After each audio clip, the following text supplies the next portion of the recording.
So what's up mga kakalmot, and for today's video susubukan natin yung nakita natin sa YouTube, yung paggawa ng Marcot Calamansi. So tara, samahan nyo ko.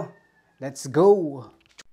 I-ready natin yung gunting, 1.5 bottle, isang used blade, isang disposable cup, and i-ready natin yung disposable cup at saka used blade. Ikat natin ng pahaba. Yan. Biyakin natin.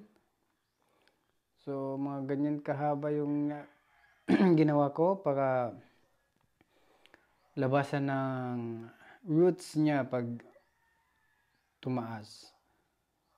So, yan. So, ginawa kong apat na biyak yan. So, every sides may isa. Tapos, itakip natin yung ganyan.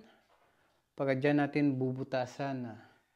So, lagyan natin ng cut dyan para makapasok yung gunting natin. Tsaka natin gupitin ang gunting. So, matapos nating i-cut siya, i-try natin i-fit kung kasya ba. Yan, kasya yung natin, disposable cup. So, yan mga guys. So, susunod natin puntahan is yung minarkot natin na kalamansi. So, ito yung minarkot natin kalamansi. Isang buwan nating minarkot yan. Nag-atay ng isang buwan. Tignan natin kung gaano kahaba yung mga roots nito. So, wala tayong pang-cut ng sanga. Kaya ginamit ko lang is gunting. Pagkatapos nyan, ikakat natin yung plastic na nakarap sa tanim natin. Yan.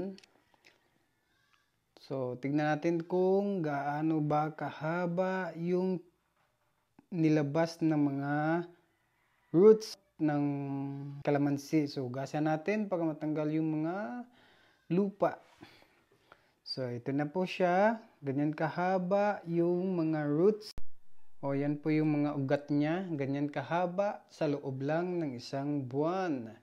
So, yan. Tapos, linisin natin sa baba. Tanggalan natin ng dahon at saka mga tinik sa baba.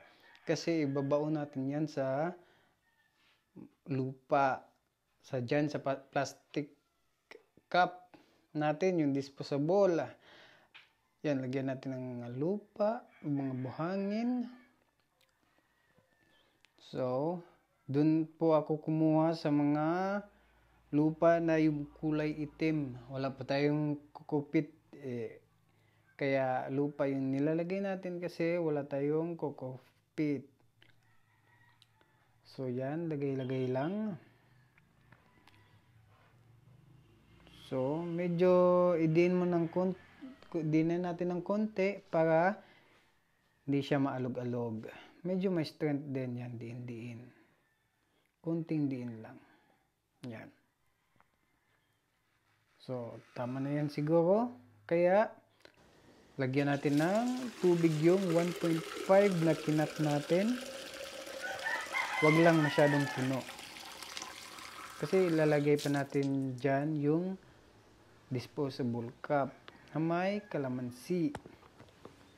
So, ito na yung ating kalamansi. So, medyo mahaba kaya putulan natin. So, wala tayong pamputol kaya yan, gunting na lang. Medyo mapul yung gunting kaya cut na lang natin siya. Baliin natin ng ganyan.